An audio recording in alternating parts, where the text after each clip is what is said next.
Hello and welcome to our next podcast of Dice Hosers. This one we're going to be talking about is Conflikt 47. We'll be looking at Rift Text, Mechs and Monsters, but with a bit of a bolt action World War twist. We're going to take a look at the lore, some of the rules, minis, any gaps or thoughts, and then we'll check in to have a look at our events calendar and what we're going to be talking about with hobbies. So we're going to go and take a look at the weird war, a wondrous world of Conflikt 47. I'm going to hand you over to the man who has become very, very excited by Conflikt 47. And, we'll see if he's calmed down, but I don't know how much I've calmed down, but I've been waiting for this forever. I wanted to play it last edition, but nobody was really that interested in it. It kind of answers all those itches that you would have if you're into Harry Turtledove or any of those alternate history kind of writers. So it's World War II didn't end. So the foundation is, here we go. The Los Alamos experiment, where they're trying to build the bomb that they eventually drop on Japan. One of the experiments that they do when they let loose their first test of the atomic bomb opens a rift into who knows where. And they're really but they start realizing that they're getting signals from the other side. And they're like, this is awesome. And then they realize that those signals are giving them basically technology and how to build things and how to do things different. And they're like, okay, let's do this. And then they're like, well, you know what? Let's just give it to Germany. So they drop the atomic bomb on Dresden. So instead of carpet bombing Dresden like they do in our history for days on end and leaving it a wasteland, they just do it in an instant like they would have done to Hiroshima, but no, they do it to Dresden. But what they don't realize is that opens another rift for the Germans. And the Germans start getting information out so that they can make better weapons and do better things. So now you got an escalation of monumental proportions, which is awesome as well. But this also is where we kind of deviate from our history even more so, because it turns out that the Nazis were just a small piece or a little cog in the overall machinations of the vault. And the green vault. The green vault. Yes, it's very important because that there's a German meaning for that as well, but I can't remember right now. So the green vault, and they take over and basically brush aside the Nazis and Hitler and all the rest of that stuff. And now they go and they're like, we're never going to get a better chance to come out of the shadows and be the leaders than we are right now. So they do. And then, so now you got Germany with weird and wonderful occult-like following of stuff. And they're starting to bring back the dead. They're starting to and let them fight forever. They're making their own version of vampires and half vampires or Damphirs. And then they're making werewolves. So they got these two countries doing this, and poor little UK and Soviet Union are like, well, what about us? And Japan's over here, what about us? So the US and Germany start to help their allies, for lack of a better term. So Germany starts shifting some information and some knowledge to Japan, and the Americans start giving some to the UK, but not the Soviet Union, because they basically said Soviet Union's they're next. So now we got three superpowers going on. Yeah, but you need to go back to why the Americans turned as well. Why they hated the communism, because of the president. What? And who is the president? Roosevelt. And he was stuck by he had some disease in his polio, was it? Yeah. Yeah. So then he goes, And he goes to gets the in the vault, wheelchair. to the So he goes to the vault and he's or the checking rift, this sorry, not the out. vault. Or not the vault. No, this the Green Vault is in Germany. He goes to Los Alamos and says, "You know what?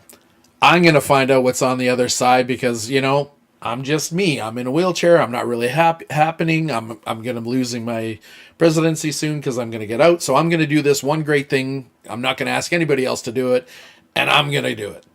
So he walks in or rolls into the rift because he couldn't walk. I don't think he could walk. Anyways, and he comes back, and it is literally like the second coming to the Americans. So now the Americans have taken Christianity and they're And he running comes with back it. fully cured. Yes, That's what it sorry, says yeah, to me. that's he walks out and says, "I'm back, I can walk," and it's like this revelation.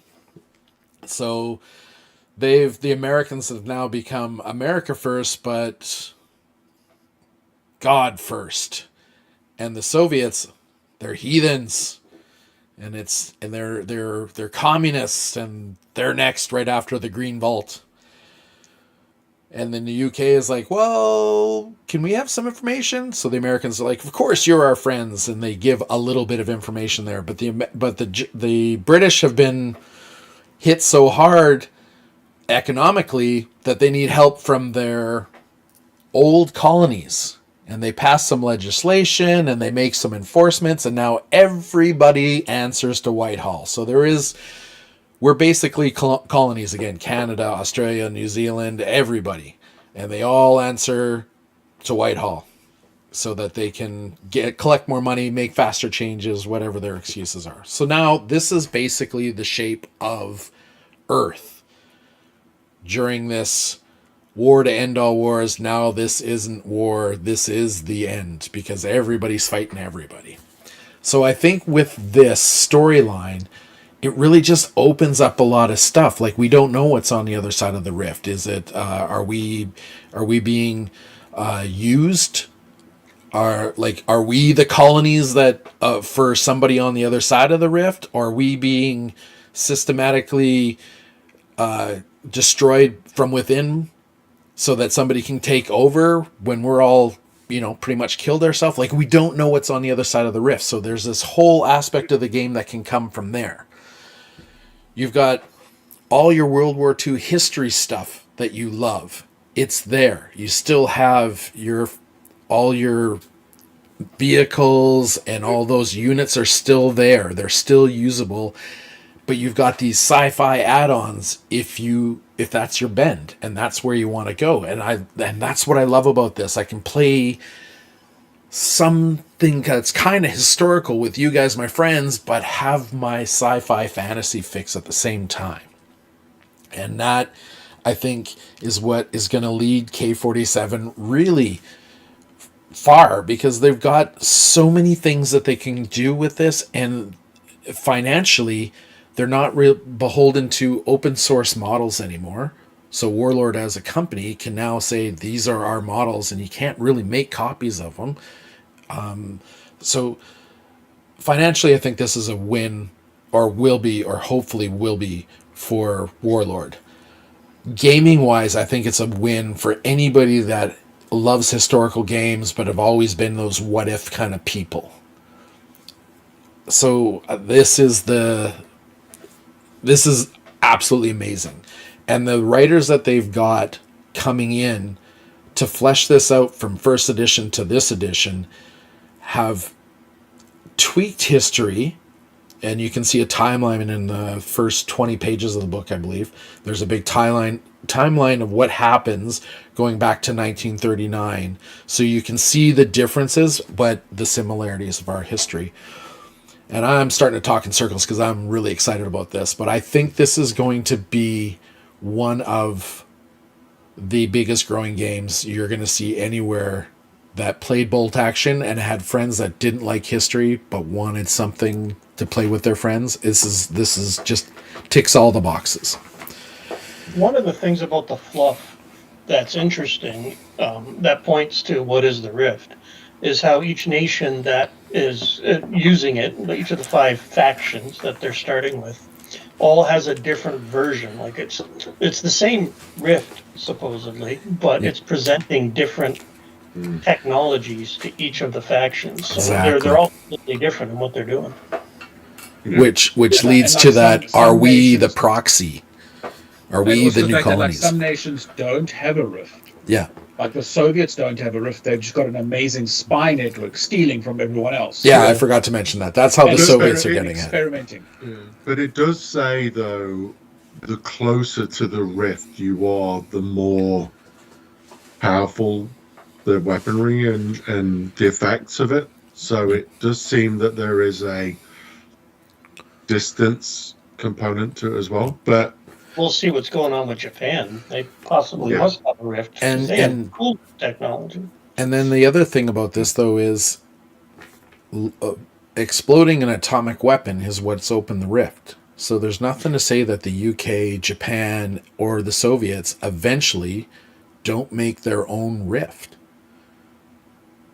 Right? Because Yeah. each of the rifts that have opened because of an atomic explosion. So maybe that's what, the next book out from Warlord is on K-47 is UK has opened their own rift. They don't have to rely on the US anymore for information. Or if the US is getting ahead of them too far and they're like, oh, they're not sharing enough with us. They're our friends, but not our friends. Foreshadowing with today's life. And the Soviets, like, they're going to open up their own rift. They have to drop an atomic weapon eventually.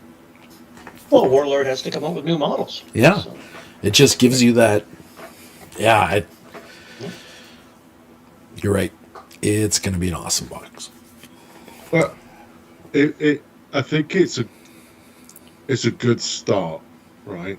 Like it's a good intellectual property start. I think they've set up a really good base foundation for it. They now really need to capitalize on that. Yeah. They really need to add to the background and stuff. And I'm hoping that we'll get to see books and things. That's like what I that would like to see to is support, because you want to. That's what I mean with 40K. People like the idea of their armies and stuff, but the concept of learning about the world that they're reading about and heroes within it and villains and what's happening and what's it like for the average. And you see that in the rule book. You see little snippets of story.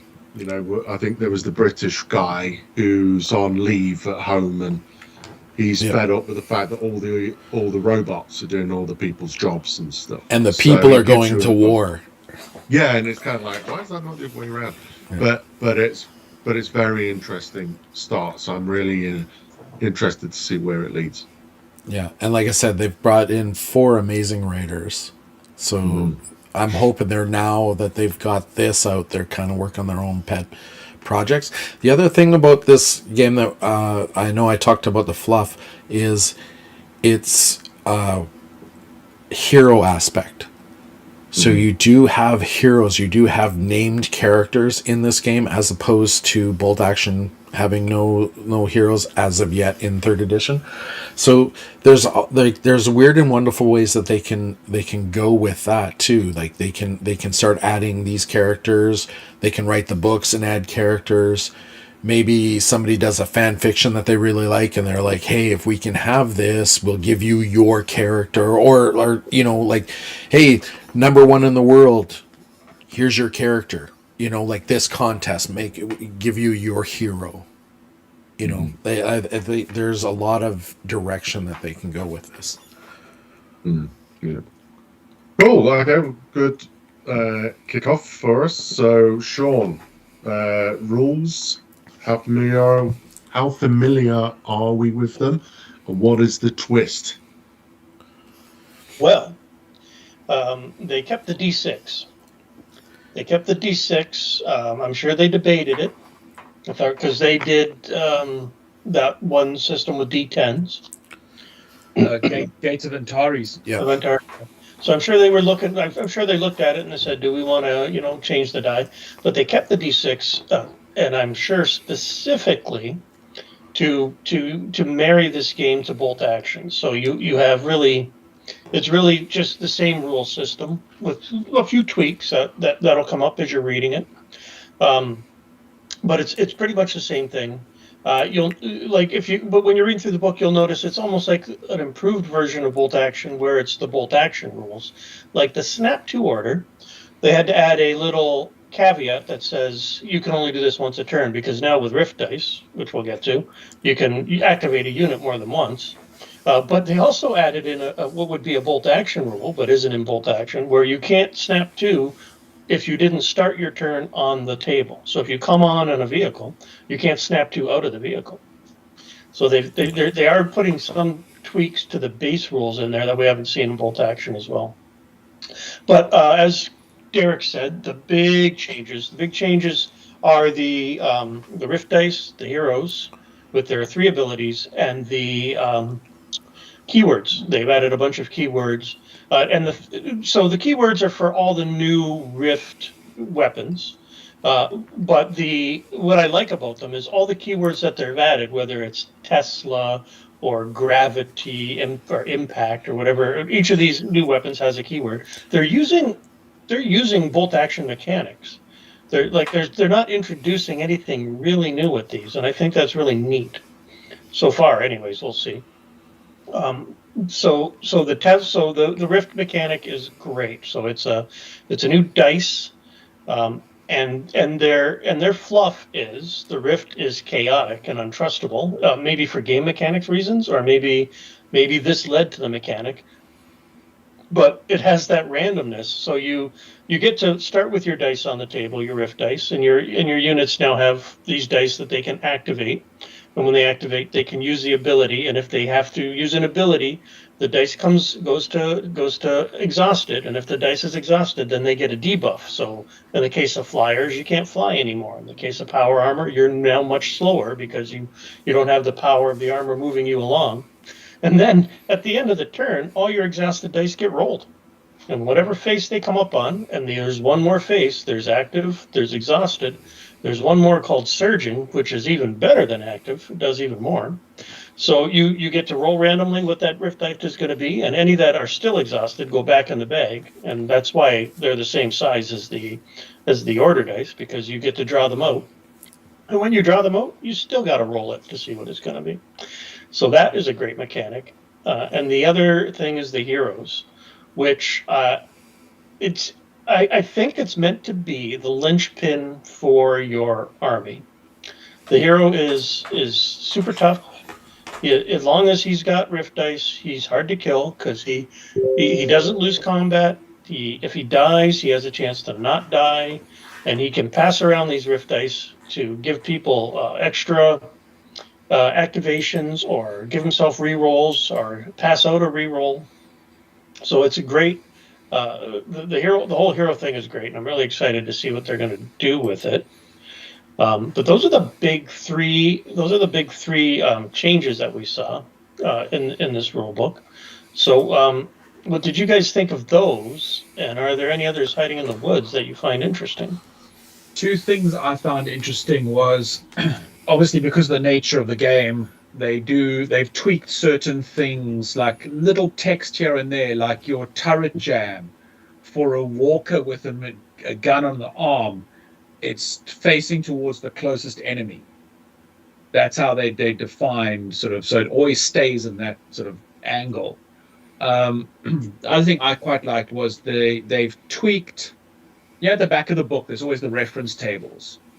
They've tweaked the layout of some of the tables to make it easier to read. So, like there's the terrain table, and then there's artillery, and there's an X and a ×2 and a whatever. Now they've taken it the other way, and they'll have a paragraph that says artillery, and then it'll say rough ground, etc., kind of thing, broken down. So it's more, to my brain, it's easier to read and understand. I would quite like to see that in a quick reference going the other way to bolt action. Yeah, and the Rift dice would seem weird at first, but I think once you start using them, they're going to be pretty intuitive as well. Yeah. And especially with the features that certain units get with their Rift dice. Like you get like the basic Rift dice thing, but then you can get the real potential game changer ones, such as so nothing's OP, right? Yeah. like the Derek and myself's Japanese with the spirit dance for the one unit. So if you can spend your dice and do an order and remove the unit from the table, and then do an order check, and if you pass your order check, they come back somewhere on the else on the table. Yep, that's how you dance. Yeah, What was that, Craig? You were going to say? Yeah, I was going to say, even if you took the Rift dice and the hero abilities out, and some of the new rules, it feels like Bolt Action 3.5. It Like, it does. feels like Yeah. they cleaned up the rules, yeah, they FAQ'd some of the things, and they put it in, and they put it in generally in a clear and concise way that you can say, that makes sense. So there's new diagrams. A lot of the stuff you could use actually back in Bolt Action, or you would as a TO put it into Bolt Action, because there are things like ruins where there are now levels of ruin, not like level, but if you're on a upper level of a ruin, there's now a measurement to get to that point that didn't used to be there, right? Or buildings and how they've said about how you have rooms now. Like you had in Bolt Action, you had, if there was more than one room, or connected buildings and things. Well, now there's a new diagram that clearly explains what that looks like. The only slight thing to be wary of is if you are going to end up playing both systems, you may overlap on some of the rules That are slightly different. Slightly different. So, as an example, if I recall this right, in the Bolt Action rulebook, your entire unit moving into a building has to be within 1 inch of an entryway. Yeah. Right? In Conflict 47, that's not the same. It's your unit has to be within 1 inch of the building, and one guy has to be within 1 inch of an entryway. Yeah. So it's little things like that you think, actually, I'd rather see that in Bolt Action as well. So it's going to be interesting to see how TOs take that, but I did feel that it feels like more like a Bolt Action 3.5. They've FAQ, they've errated it, and then they've gone, yep, off we go. So I think that was a big thing. Derek? These guys are pretty much covered it, and I talked about the heroes. I like the hero portion of it. And yeah, like it is like Craig says, it feels like 3.5. There's these, it's almost like we know we're going to have a smaller audience, hopefully to begin with, and then later on, maybe not so much. But at this point, we're going to use these as tests. Somebody dropped out, and that screwed up our cameras. But Matt, We're waiting for Matt to come in. Anybody who's watching this as a video, we just got kicked. he got kicked. We'll see it's that his internet. it's all screwy. So,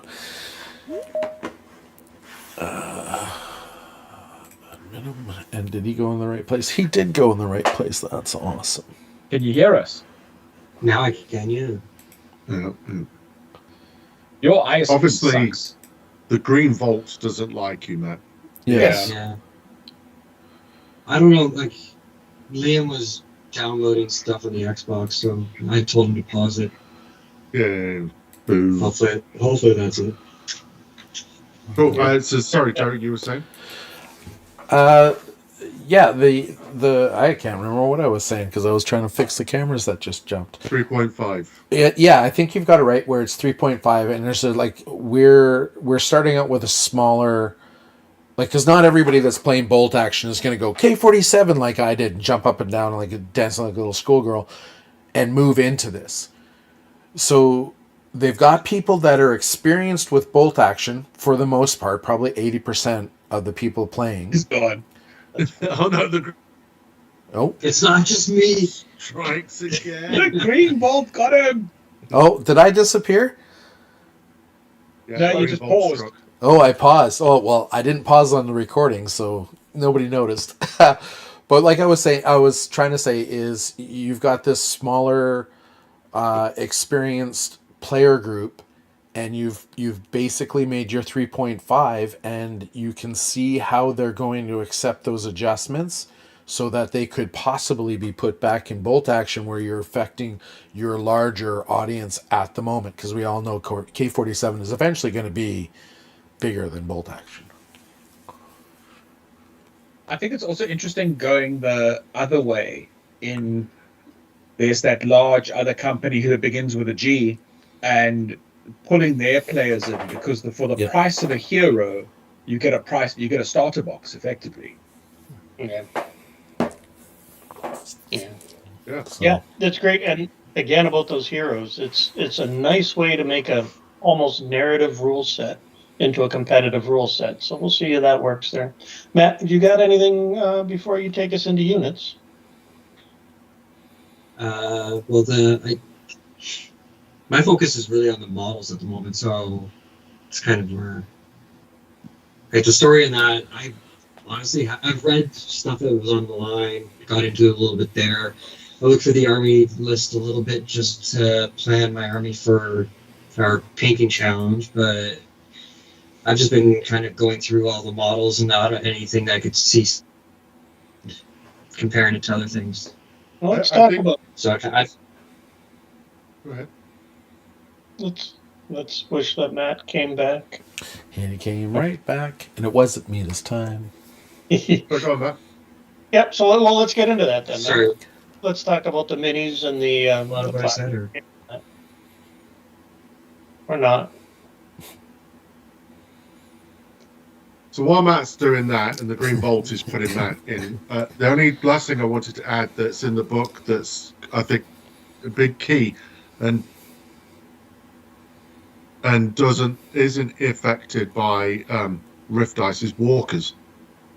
Oh, I love the walkers. They're going to be my favorite unit. That's Yep, because they look like walkers, AT-ATs. It's like They're that. in the game and they have none of the big weaponry. They have all traditional weaponry. I have not seen any entry that allows them to soup up. I think that's where the tanks come in. But the walker is a new unit in of itself. So that's something that's big, different, and have a big impact on gameplay. Yep. Yep. It's going to be my favorite thing. I thought there was some walkers that have. Maybe the really big ones. There's some big, heavy. Like they come Yeah. the same like tanks. They come light, medium, heavy. Yeah, the light ones. You're right. Yeah, I'm thinking of the Yeah. heavy ones. Have got. The I know there's the a heavy- Tesla and a Sherbrooke. Or I think the six legs and up, they can get rifty kind of weapons. I'm sure. The linebacker gets a Tesla gun. Yeah, But I think. the- Because, yeah. But the Russians are going to have some monster walker with some big 15-centimeter gun on it. I'm sure. We'll see. They had Well- so in version 1 they had this, I think it was an 8-legged monster tank thing, Yeah. armor 12. So- like hope it trips more than trying to destroy it, kind of thing. So this is Yeah, what but- Matt is supposed to talk about, is the miniature. So we might as well move into it while we're talking about the aesthetics. They've kept the aesthetics from the countries as it moves from bolt action into K47. You can see the walkers from the Soviets. They're all big, bulky, huge things. You know, the Americans have kind of got that feel like a Sherman, like they're kind of a little lighter, kind of a little faster, even their heavier ones versus their light ones. The Japanese, they're just, I don't know how to describe them, but you know what I mean? Like they've kind of kept those knowledge, like those Thematic. Nation thematic thematics, yeah. sort of area to it, yeah. Like when you're looking at a walker, 9 times out of 10, you're going to say, that is country X. And Yes. you'll be right. And you can I also like the way they've done it was the same in version 1, but the aesthetic of the walkers in particular aren't, they're game changing, yes, but from a visual perspective they're not like a 40K Titan that takes up a third of your table kind of thing. They still like a tank almost. Yeah. It's not too over. And it's not like he's using a tank I as don't know what the as word a is. shoe. Yeah. So they're not Yeah. like these big centerpieces that the entire table is looking at. Yeah. They're literally the same size, if not smaller footprint than a tank. And I know on the internet, people went completely mental when they had those photos from that demo day with the big walker with the plasma ball in the top, and everyone was like, "I want to buy that." And it was some guy had made it himself, and if he could market that thing, he'd sell hundreds of them. Yeah. You see that? Yeah, There's a picture of that in the rule book, I believe. It's in the rulebook. Yep. so I think Matt was also going to talk about the quality of the models and things like size. So Let's check in with Matt. Maybe Matt Yeah. wants to want them more. I think we have to talk to him via sign language. Yeah, he's lost it. So the mech that we were talking about is on the bottom picture of page 57 for anybody that wants to reference their book. That is a player made. Oh no, go to page 172. And that's the bigger one? I knew there was a That's bigger the one bigger somewhere. Yeah. Does anybody I want that with a know wallpaper for Matt's my work PC, notes? just to like. I can pretend I do. Yeah, yeah, there you go. Hey, Matt. You're back. Hey, can you hear me? Yeah. Yes. You're back. Can you again? We're waiting Okay. to hear what you have to say about the quality of the minis. Yeah. I figured you cut me out because you don't want to hear it. Yeah. There's a reason great why we point. gave it No, this group to Matt. Yeah. Yeah, I'm going to be a lot more critical on this than anything. Hey, we all can't be fanboys. Great. Yeah. Oh, we lost him again. It's a pretty good picture. Yeah. It was This still is- rain. It was still raining here earlier, so I wonder if he's affected by an ISP outage somewhere. Or it's green volt censorship. Yes. You know, with AI technology, can't we just ask AI to do it for him? Just yeah. in the voice of Matt. In Tell the- us about it. The Maybe minis. maybe it's the Warlord Overlords because Matt was going to be critical of it. Yes. He did say he was going to be critical. That was like the last thing he said. There he is. Okay, Matt, You're be back. critical. Don't say critical again. Don't say critical. Nothing negative. He's added his notes to the agenda. Let's have a look at Let's what he said. see what he says. Where is it? At the very... Where is it? Am I on the wrong agenda? What agenda did he edit to last week? Oh, there, no. Okay, K47 models, design and Oh, there aesthetic. we are. Yeah. Oh, yay. Oh, who's reading all that? I mean, seriously. Where is it? Right at Just the bottom. Oh, the bottom. Yeah. Oh, okay. Yeah. All right, so design and aesthetics. I'll do Axis.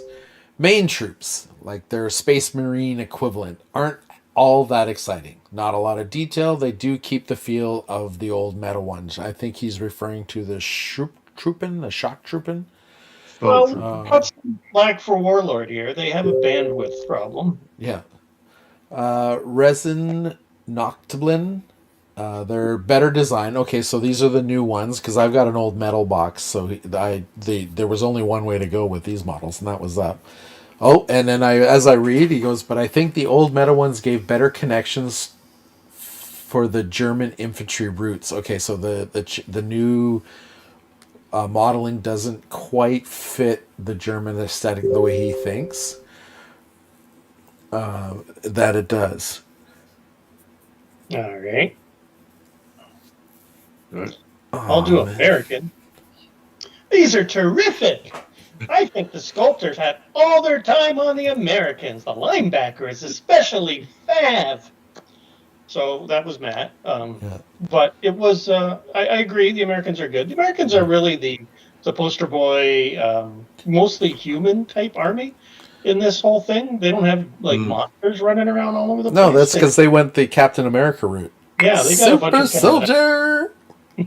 So yeah, but the Americans are good, and because they're really all they came up with all their new sculpts. I haven't looked at the Paragons yet, but if you want heavy infantry or Paragons, you've got to get the older sculpts right now. You can't get the newer ones. But I'm sure Warlord is going to be churning out stuff as fast as they can, but they're only one little company. Yeah, exactly. There's not a whole lot there. Who's taking the British, Soviets, and the Japanese? I'll do the British. For the most part, an improvement on the metal ones. They capture the feel of it quite well. And not much else to say until we get them in our hands, because He's just looking. for Yeah. for people who are not aware of it, we're in Canada, and Canada Post has a strike on at the moment, so a lot of stuff is stuck in a warehouse somewhere, including a whole lot of Matt's figures. Yeah. So, materials and finish. Oh, this is the new box sets that he's referring to, right? The Axis Yeah, is plastics and resin infantry, plastic walker, and a mix of plastics and resin for one of the walkers. I must say, Okay, I do quite like the Warlord resin compared to some of the other resins that I've used from other companies. yeah. I find that new recipe that they've got is pretty cool. Oh, he dropped. There you go, your cameras. Yeah. You guys continue talking while I move the cameras around. Yeah. So by the look of it, it seems as if Matt's not impressed with the amount of. I'll say what he's.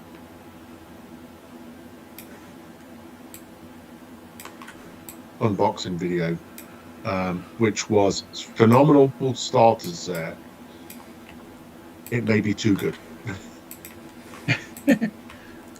Because it's all plastic in there, and you want the rest of everything else to come out to be just as good. And at the moment, that range is not there yet. There's a mix of resin, plastic, and metal. So I think that's the, so I think that's where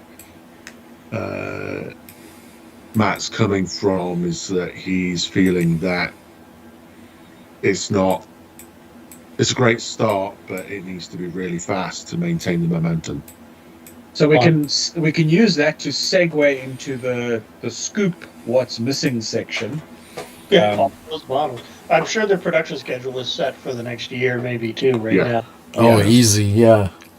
So the two things I noted down is hopefully we have an increased production pace, because we know Warlord is a small company, but I think this isn't their only game, right? Exactly. So there's a lot of games that they do, and I'm hoping that this gives them the opportunity to ramp up, increase headcount, get more production facilities on the go. Hint, hint, have one in Canada. No tariff drama, and produce things in plastic or resin quicker and more of them. The other thing I would like to see is similar to what happened just after Bolt Action V3 came out, where there was that whole multi-year plan came out of what's coming. It's like we know, like next year, what's going to happen from Bolt Action. I would like to see. It's still early days. Obviously, it's only been out for like 2 weeks, I think. But I would like to see that kind of view, so we can start getting excited. Like, oh look, this is coming with XYZ nation. They've announced the new starter boxes for the other three nations. So we'll see what comes after that. But the one thing that not so much of what's missing, but what I do like is the army lists being free PDFs online. I think that was a good idea from their behalf. Absolutely. Means that if I'm hoping that they keep it going. When FAQs come out, those army lists are updated to reflect the FAQs. I believe that's the idea. They didn't. I think so, yeah. The idea of having different versions and lots of reading, so it's one document that's living. Yeah. Mm. So, but yeah, I have my Axis Army list right here, ready to reference when I'm bored in a meeting at work. I can just flick over and see what unit I want next. It's So all on your phone. don't Because tell my boss. the list builder on the phone works good. Yeah, I this like. ball is cool. Yeah. You know what I think is missing, and it's not in the plans that they've published, but I think it's in their heads. Are flying units. We have jumping units now, and we have airplanes, but with Rift technology, I expect to see little things flying around the battlefield. Hover tank kind of style, anti-grav kind of thing.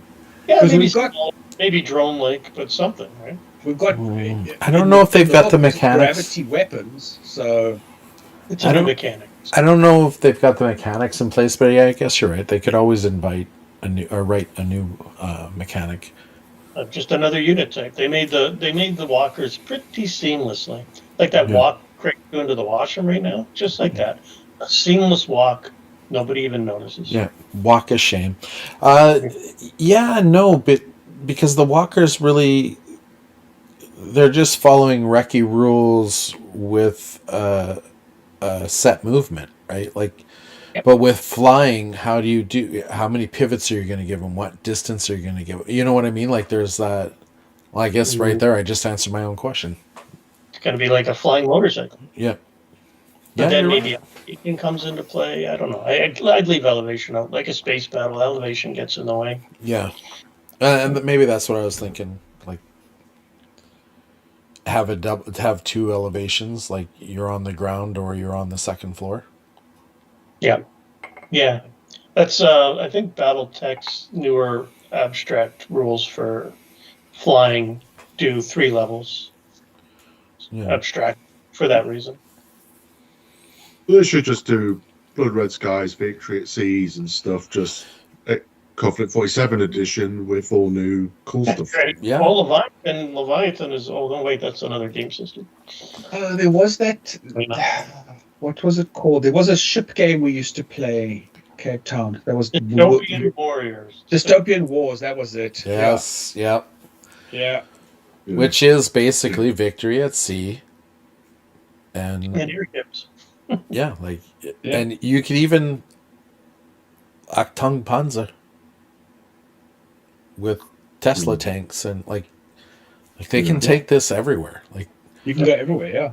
I bet you there's a 10-year yeah. plan where Achtung Panzer and Blood Red Skies and Victory There's at a Sea. 100-year plan, and they're trying to get whatever they can into the next 5. Yeah, That's all. They're yeah. Like, I mean, it's a beautiful time to be somebody that's involved in Warlord Games, at Warlord Games sure, financially. if we did something and did it from beginning to end and offered it to them, if it was competently made, they'd probably gobble it right up. They just don't. I imagine they don't have the manpower, so they're being very selective.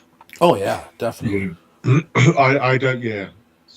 So I've got a few things as to what's missing, but I don't think we're going to see many side releases of other games, or not that much. No. They just won't have the bandwidth because I think watching John and Rick,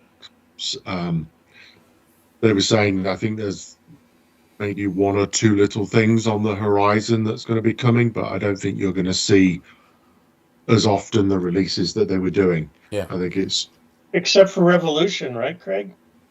Right, for Craig? Revolution. There's always going to be an epic. There'll always be an epic.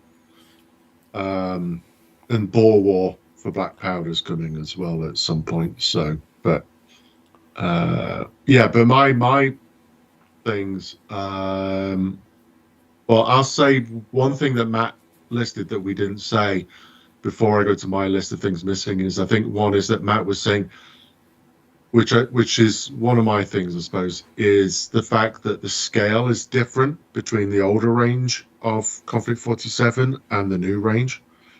So the new plastics, which are beautiful and fantastic, are larger in size than some of the older guys. So I And don't that know if makes that's that you can play BA and K-47 look a little off. Well, yeah, and if you want to do some kit bashing, like you want to take the SS Waffen SS fez hats from the Croatian Muslim and put them on your Stahl troop, and it's going to look weird as Yeah. hell. So you're like, so I don't think the integration there is as much as integration between bolt action K-47 is not as Nice as we would have smooth. liked. Yeah. Yeah, exactly. And also within the range itself, I don't think is as smooth. I'll be interested to see if they do, when they do resin totem core, if it's the same size as the metal totem core, or if they do new plastics. But Bigger's better to paint, though. yeah. So, but my things that are missing, first of all, tagline makes no sense to me. This isn't war. This is the end. What do you mean? This is the end. What does that mean? Yeah, that's Surely this is a really bad tagline. It should this is the beginning, isn't it? yeah. This is the beginning of the war. This is the end of the beginning. I don't know what you Or would the have called beginning of the end, I guess. beginning of the end. But this isn't war. This is the end. Does that mean the end? Like no more war? Why am I buying this? Yeah. It's the end. I'll go play So- Konflikt. So I think the tagline was a bit weird. The Green Vault seems to have really bad timing because apparently they turn up when they think the war's practically over. The only reason they come out of the woodwork is because, because of the rift, because they got bombed by a nuclear bomb. Yeah. It tells me that they're incompetent because they're coming out until the last minute. So I'm just like, well, this makes no sense. But Says you as an American player. For me as a German player, that's like, I'm well, a Axis German player. You could buy I'm an Axis player. There's no Germans. It's Axis. Axis. So there's Axis. I actually wish that there were army books. I do like the fact that they're PDFs. There, I think that's a really good way. But I like the option of also being able to purchase an army book. Yeah. I like to be able to flick through. I think it would have been the opportunity to have fleshed out each of the forces a bit more with background information and photographs. I get it; it's probably bandwidth, so I do get that. But it would have been a nice product, so I would have. That raises a Yeah. very interesting thumb suck future view, maybe an item, which is if they did,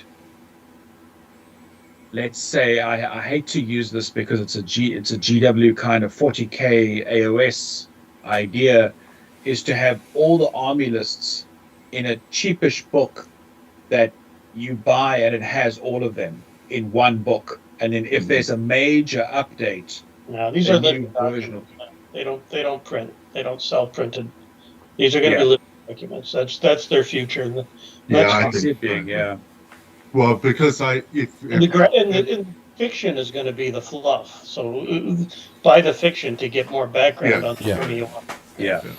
And I think you're right, Sean, because if you look at bolt action, I was watching the open day video with Rick. Not Rick. Alessio, and there was the question from someone was about the points cost of anti-tank rifle teams because they've become really good in the game. And also that motorbikes are expensive in the game for what they do.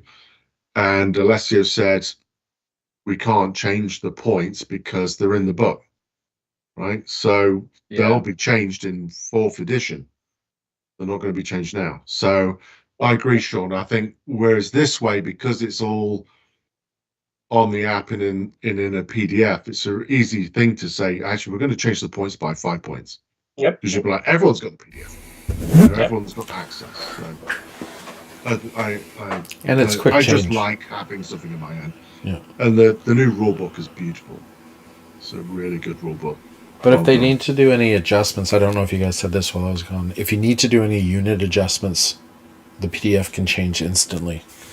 Yes. Yeah. So not only do they have their online builder, you can change this Well, you page. can add to it. Yeah. You could add a new unit to that PDF. I've just seen another rule to go back a section or 3 that is slightly different to another one of the BA version 3.5 ideas, a run order, you have a minimum distance that you must move. Yes. So like a walker runs between, so it's normally advance is 9 inches, a run is 18 inches, but it has to move a minimum of 9 inches. Yeah. So you can't just say I am running and move 2 inches. You have to go run. Now, that brings something interesting into question. You can't pre-measure. So if you say I'm going to run here and it's one of those close, maybe it's 8, maybe it's 10, hopefully it's 9. I know I want to get that far. But if it turns out that that's only 8.5, do I have to now change it to an advance and I get the opportunity to fire? No, I don't. No, think, you'll have to turn. no, I don't think so. I think they're just saying the run extends the distance, but placing of the order die is the order. Yeah. I think you stay at a run, even though you're only going to go a couple inches before you run into something or whatever. You call a run, you run to that spot. Did you know large units and power armored units can't run into buildings?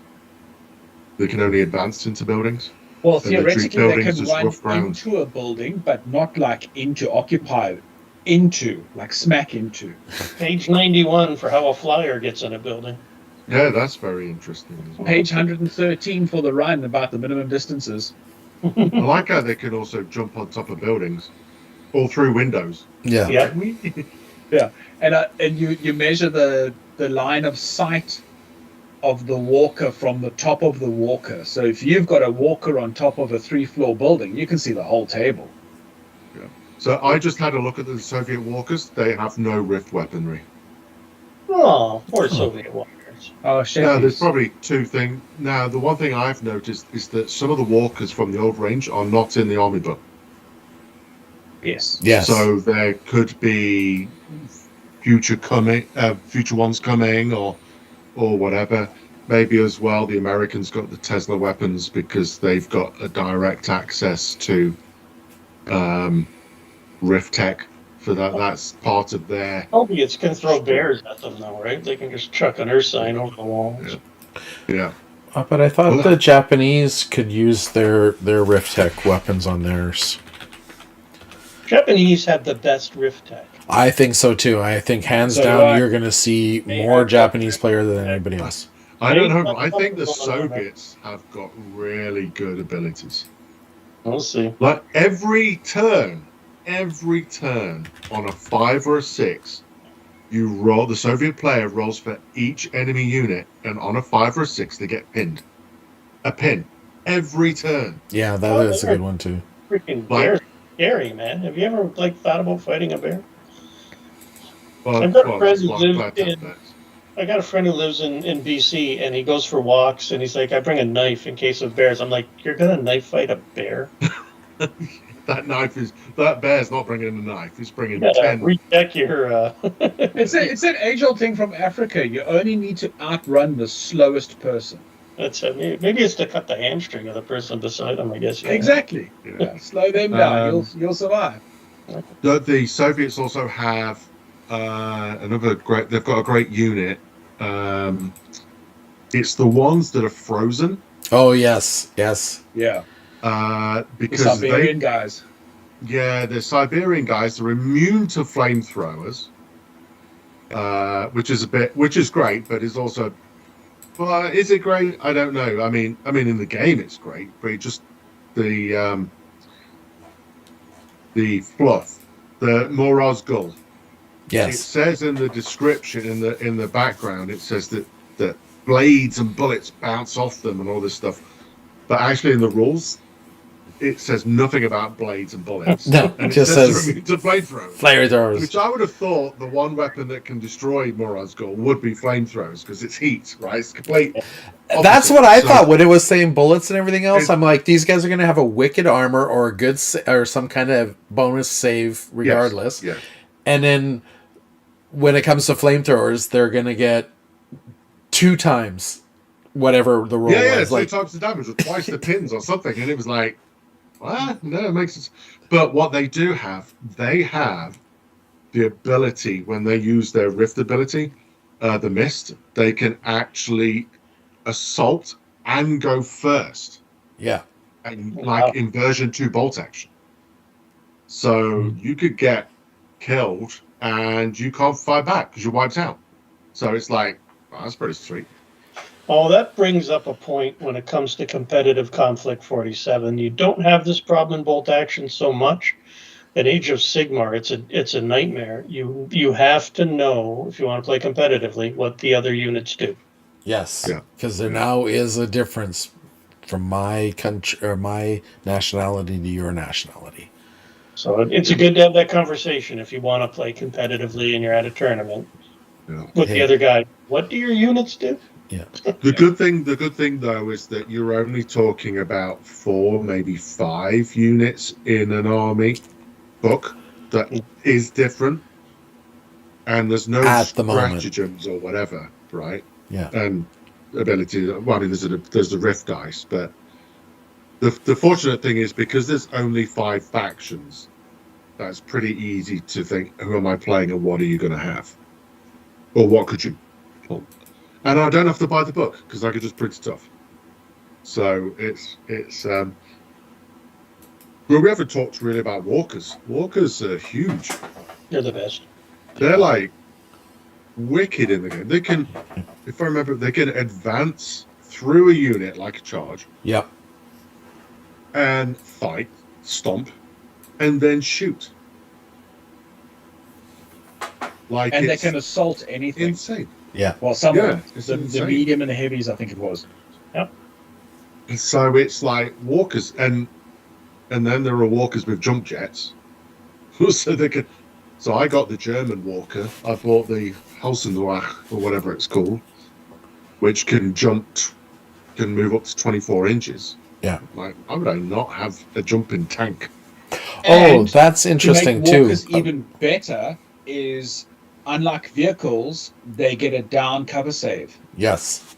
They get a plus That 1 is save. true. Well, Plus when 2, they- right, Sabina? When they're Oh, doing plus the 1. when they do the jump for the reaction fire. No, walkers can take a cover save. They get a down. Yes. Because Yeah, jumping they can go down. because of the reaction everybody gets on you, right? If you jump, Yeah. if you land near somebody, you're going to get Yeah. shot up. So you have to land near people who can't shoot you. That was the one thing that made jumping interesting. They changed the national rule for the U.S. Their modern communications for like that. You ignore the -1 when coming in and reserve. The Americans get it only if they jump on. That's awesome. That's cool. So 18 inches. That gets you in 18 Yeah. inches. yeah, I do have a chuckle at some of the aesthetic of the walkers. Like if you look at the American pond skimmer, which is the guy sitting, the pilot is sitting in like a roll cage, and there's a guy manning a HMG on the top.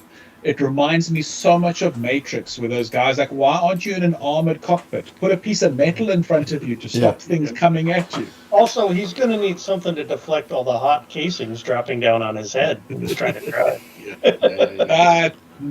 Makes them concentrate more. Yeah. No, there's some really cool stuff in there. It's going to be a whole new thing learning to play, and it's going to play very differently to bolt action.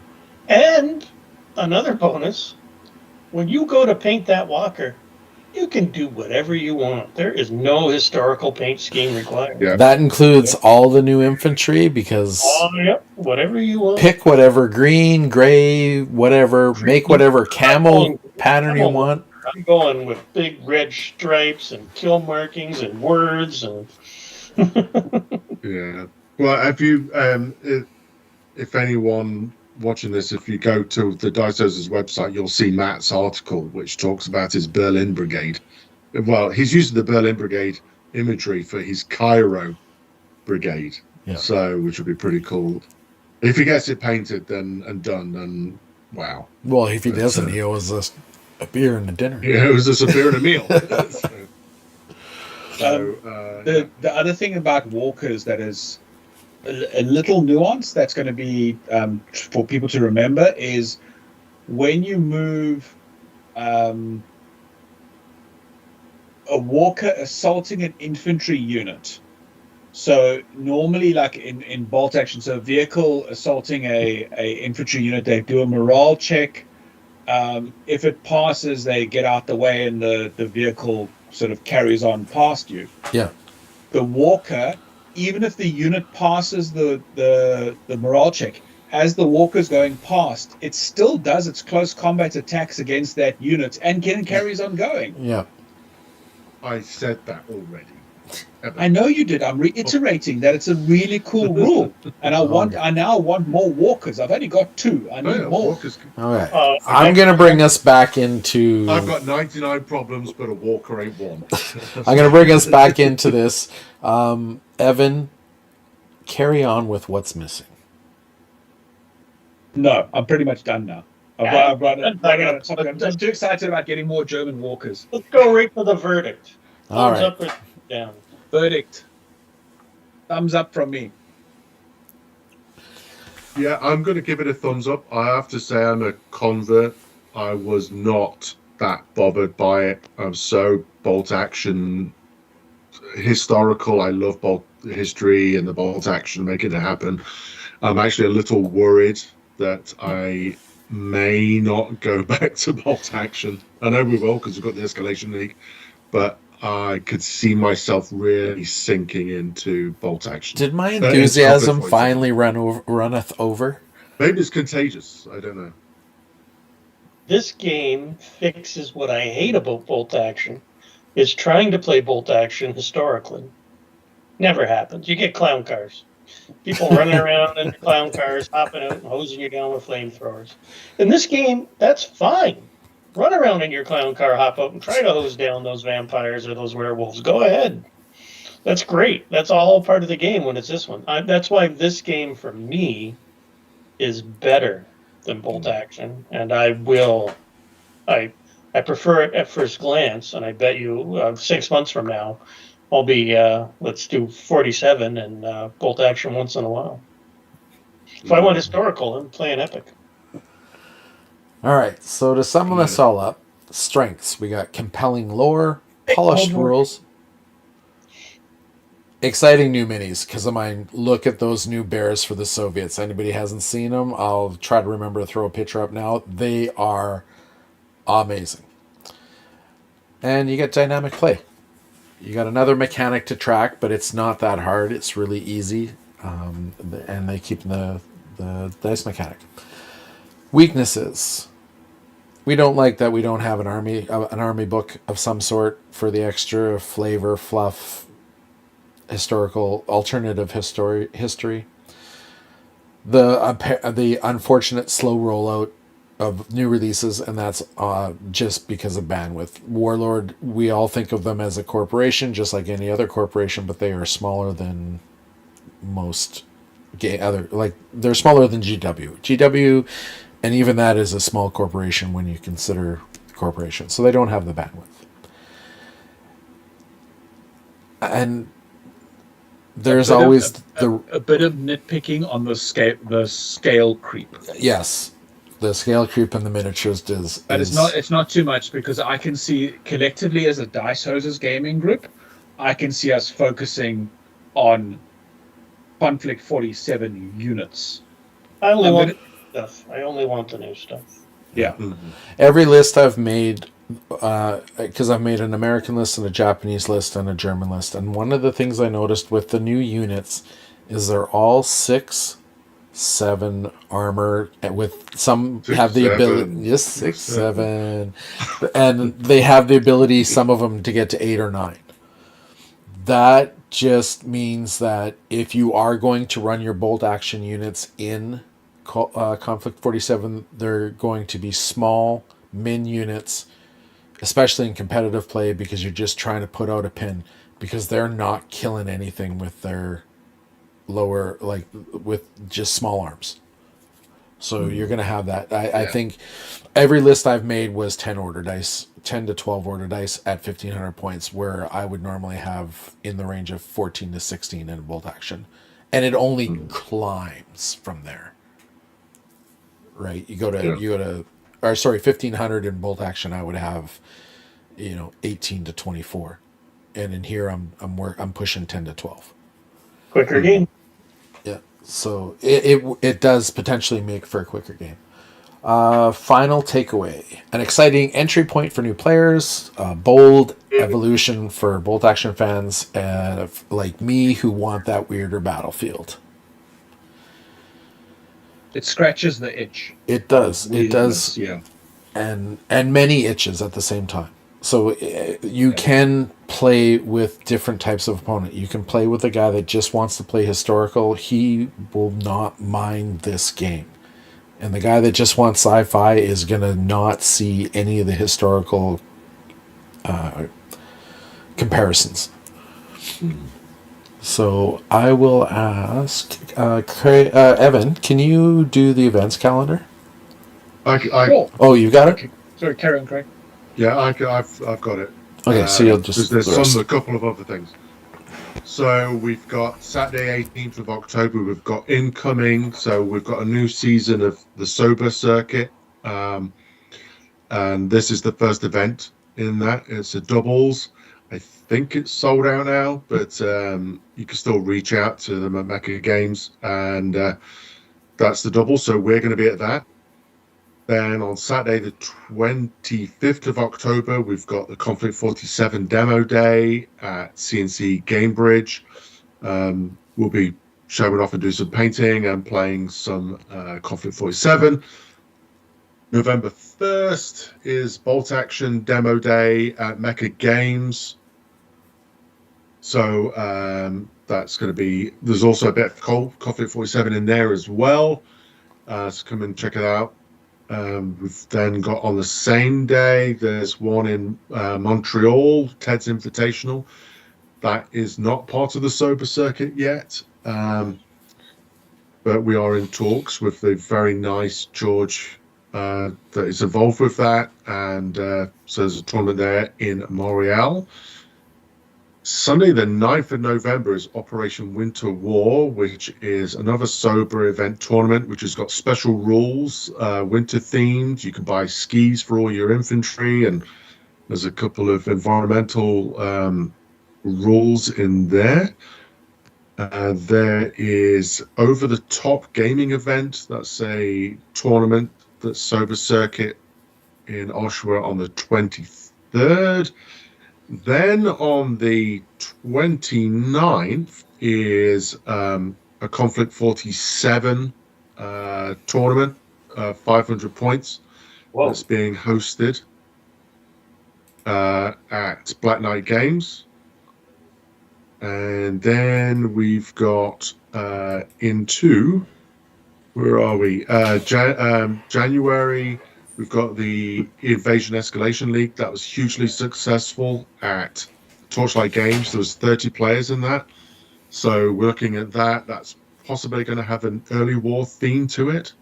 Don't have to play early war. If you don't want to, you do whatever you want. But there will be prizes for those that do the early war theme. And we've got the Case Yellow. Second year that's happening, where we run that. That's a Sober Circuit event, 1-day tournament. Brawl in the Hall, I've got to go to it this in 2026. I've been wanting to go the last 2 years. I've been ill or not been able to go. That's a Sober Circuit premier event, and there's like 750 point recon units, small games, pretty quick, fun to play. The CTC Sober Circuit premier event. Sean, are you going to be going back to that? Yeah, and imagine if Konflikt 47 is there. Yeah, that's a good point. Then we've got June 6th, Holy Roller, the D-Day tournament on D-Day this time. That's a Sober Circuit premier event. So we should hire uniforms for that one. Yeah. There is also a tournament from Tista Minis as well, which I think is the 21st of March, 1,200 points. That will be on the events calendar on dicehoses.ca. So there is a lot, and there will be a lot more to come. That's so got to that's be the close events calendar. to Doricon or Hot Lead. That's got to be close to Hot Lead. Isn't Hot Lead? Where do we usually? Yeah, that's got to be around Hot Lead. Yeah. Wow. Yeah, it is. That's the weekend for Outlet. Yeah. So Ooh, that's not good. yeah. Then there's Hot Lead, which we haven't put in there yet, and then there's going to be probably, I imagine, we'll host with Torchlight or someone a Conflict 47 tournament. I would imagine sometime next year as well. So that's on the calendar as well. Yeah, they're Will be. all this is on dicehouses.ca, correct? Mhm. Yes. Perfect. Yeah. All right. Yeah. So last episode, I said I was going to do the outro showing or maybe I said the intro, but if you haven't seen it yet, it's because it's the outro because I was messing around with AI and I have a new intro. So on the outro, I'm going to put up what we painted to show people that we actually were doing something and hopefully what we said we were doing. So we'll get that going out. And Craig, I just wanted to cut in there and split up your check-in. Oh, right. Well, four of us are doing the Conflict 47 painting challenge that we've decided to do. Yeah. 15, yeah. Sean said he'll never do it with us ever I again. will have so. the starter box painted by then. 1,500 points by January 1st of October to January 1st, 2026. Fully painted. If you fail to paint up, you have to buy a beer and dinner for everybody that has completed it. And this stacks. This is what I found out today. This stacks. So if I fail and Evan fails, we're not splitting the cost. We both have to buy a complete round of dinner for everybody and a beer for everybody that fits. I pay. And then the next time we go out, Evan pays. Yes, correct. If you're not going to make it, you want to sabotage someone else, so you have to pay for less people. You note how there was also no rules around what dinner. A Harvey's hot dog and a beer that's a dinner. Costco's hot dog. Costco pizza, man. Here we go. That's if the person you're buying for deems that that's the dinner they're going out with you for. Yeah. I can see Evan now. I can't meet you there because you're going to make me pay. I can't meet you there. Can you help me bring this thing home from Costco? Yeah. So I'm doing a 1,500 point Axis army. I've just finished my Stahl Truppen. The Nouveau Republic. And it's North Africa themed, so it's all DAC and such. And I'm now moving on to my Vogel Spinner as my next thing. So that's what I've been working on. And I finished my Americans, by the way. My 101st Airborne are completed, so they're all done. I need pictures of those, please, because I've got pictures of everybody that attended the tournament, but I don't have pictures of yours or Evan's. I've got Evan's photo booth, so that is on my schedule tomorrow, is to take all the photographs of my 101st and send them over. Sounds good. Cool. Evan, what's your...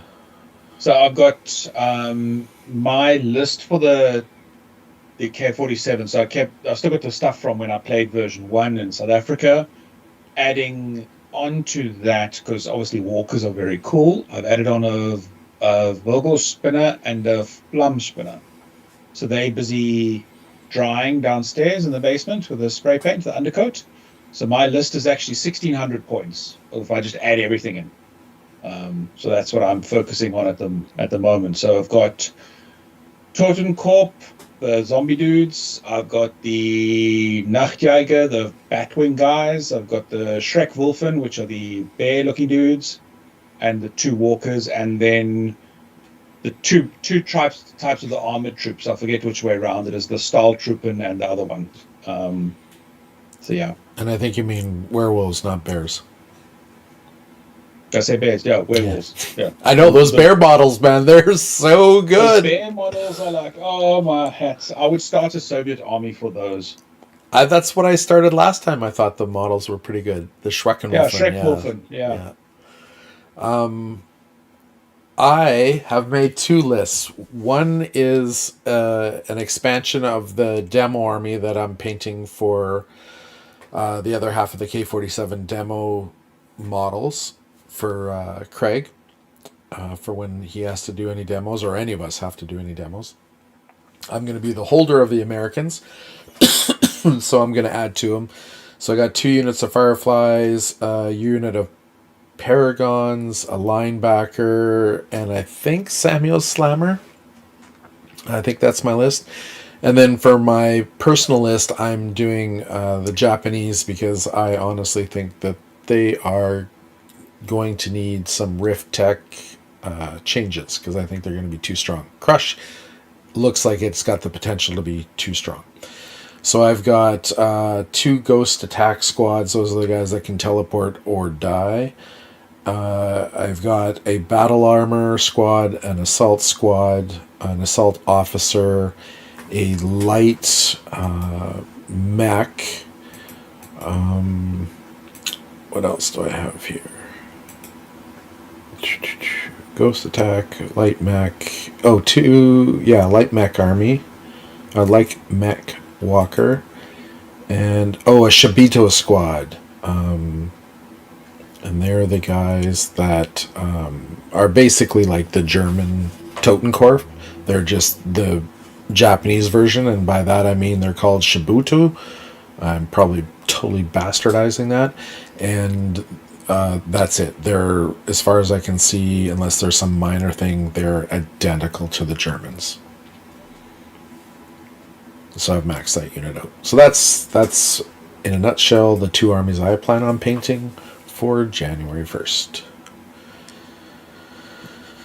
What are you going to have done for the next podcast? For the next podcast, the demo army for the Fireflies. Definitely, if not the whole American army. The whole American army by next episode. If not, yeah. Oh, maybe not, because I got to wait for the second Paragon unit to order it on the next order, which won't be till for a while. Yeah. So most of it. And I can't touch the Japanese because I'm waiting for their release next month. I've got 2 boxes, 2 units that I'll be painting, and that's it, of Japanese. Because the newer models look way sweeter than the older models, so. Yep. But I figure if I'm running 2 units of each, I'll have 1 old, 1 new. And then the old ones will be the veterans that go in first and die. All right. So is it a order check for your guys to disappear, do the dance and disappear? I think yes and no. I will pull it up right now, but it's basically you pull it off. So you pull it off. It's a morale check. Yeah. So you pull it off with pins as well. Yeah. Pins and order That tests. was the key thing I was going to ask. Yeah. Oh, it's not an order test. It's a morale test. check, and then they come back on. Yeah. So and shoot them with lots of things before they disappear. Yeah, you can set them up anywhere on the table that is at least 12 inches from an enemy unit, so that you can't obviously charge. Because Japanese have got a cool national rule that lets them charge 12 inches instead of 6. And they must be at least 6 inches from an objective. And they can charge out of ambush. Yes. So my reaction to a ambush could be charge.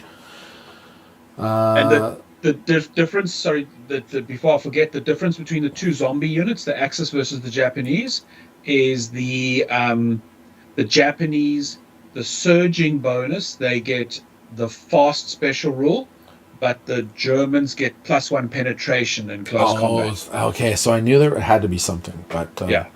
The other Not thing, German, the Axis. yes, I'm never going to play Italians. New Republic. Germans. The Italian stuff's awesome. Yeah. Everybody can play Italians. Yeah, Italians, exactly. They're for everybody. The last Centurion coolest. looking guys, I was tempted to get in my armor. I was like, these look really cool. So the last special ability with that, what they call the Bon Adori, the Spirit Dance, is in K-47. You could have 2 units that are in close combat that don't flee if they lose, right? So where in bolt action you just go and go until you have a winner, in K47, because there's going to be more instances of 2 units being basically fearless, you only do 2 rounds of close combat, and then you're locked in close combat for the next turn. And then you can shoot into combat. Yes. The Ghost Attack Squad, there's the Rift Attachment that allows you to pull, can also be used in close combat. So I can pull myself out of close combat, put them somewhere else. Nice. So what's Sean painting then? And I know it's not Konflikt 47. For the next I'll do the American side of the starter box by the next podcast. Okay. I'll do about 6 more frames of these British here. I got the 2 regiments done so far. And So Revolutionary 76. Yeah, the Revolution. Yeah, 76. Konflikt 76. And then I've got a bunch of board game pieces I got to paint for one of our board games. And maybe some BattleTech. I think I got a couple boxes I want to paint. Oh, and some more Song of Ice and Fire. I got 2 more boxes of Ice and Fire to get painted. So I'll do at least one of them by the next podcast. That game's still going. Well, I'm still playing it. I suppose. Oh, Yeah. that's one thing I have in my Japanese list that I failed to mention. A sniper team. Because I think I found the only sniper team in bolt action and or K47 that I would ever run, and that's the sniper team in the Japanese army, because they can be armed with the Rift Tech weapon, which is with a sniper plus 3 to hit, or 3 plus to hit instead of 4 plus, because they get the sniper bonus rule. And the Japanese tech is if you hit with all your crush weapons, and then you do on a 3 plus, you get a second hit. And that's why I think the Japanese crush weapons are overpowered. Because every time one of them hits, that's a second hit. They're basically rate of fire 2 without rolling the second die. You know what I mean? Yeah, if they have 1 shot in the unit, if that 1 shot hits. Yeah. What's the pen? It depends on what. Oh, it's +1. That's right. It's their pen +1 24-inch range. 2 shots. And you don't have to roll for the second shot. The second shot's automatically hit. It's automatically hit. So sniper's gonna. So 66% chance of getting 2 shots. Well, hitting twice. Yeah. And With if a- you hit a vehicle with a crush weapon, your penetrations are added together. What does that mean? So if I hit you with a pen +2 weapon, I hit 1 shot. The next shot, that shot, instead of being if I hit you with the You main said weapon, +1 for the It counts as sniper. 1 Yeah. hit plus it, and you add all the pens together for all Yeah. the hits, but it counts as 1 hit Yeah. at that Yeah. new pen. Also, like, it'd be +2 pen for a sniper. Then. Yeah. Yes. No, for snipers it's just 2 hits. The pen adds on vehicle weapons, don't they? Or did I misread Yeah, it's that? vehicles. When you're Yeah, shooting at vehicle. You're shooting at vehicles. When you're shooting, any of yeah. the Tesla weapons, any of them, they Yeah. all have this rule. So can a sniper hit against damage the a vehicle? and you add the Yes. pen. Yes, because he's got a +1 weapon, and then Yeah. he can be, if he hits, he'll be hitting at +2. Yeah. All the Rift weapons have that. So you can pin vehicles. Yeah. Now that's I a was useful thinking more sniper. about Stormtrooping as well, but yeah, you're right. Could pin vehicles. Yeah. And cover saves and down don't count against the gravity weapons. Yeah. Which is crush. Yeah. They're broken. You're going Well, to see some. Shockwave also has no cover save as well. Yeah, because it's a gravity weapon. Yeah. So. There's I interesting, think we need to depending wrap- on how I you think we play need and to make wrap it your up. I list. think we're waffling a bit. Yes. Waffle. Waffle. Konflikt 47 waffle. The game of the Well, I think future. that's the show. I think we're done. We the Green Vault got involved, decided to take Matt out of it. He wasn't going to have. He was going to be slightly The Green critical. Bolt tribe spoke. Yep. I'm gonna They're- miss Yeah, well, it's going to be interesting to see what genetic experimentation they did on them. Yeah.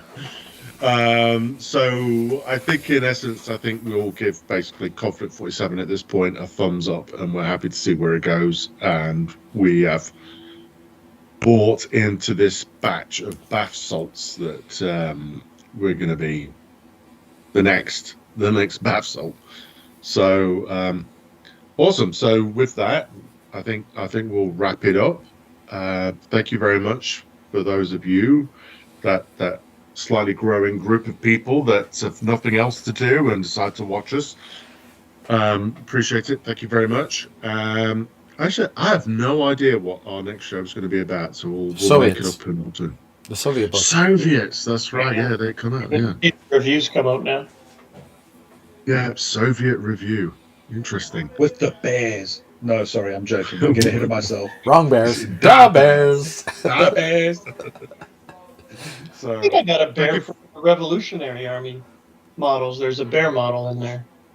I still got the bear from one of the Bolt Action V2 books. That Wojcik. Wojcik, yeah. That guy is rare. It's rare. You could sell it for good money. No, he's going to become an extra Soviet bear. He got repurposed. So with that, thank you very much, and we'll speak to you next time. Bye-bye. See ya. Bye.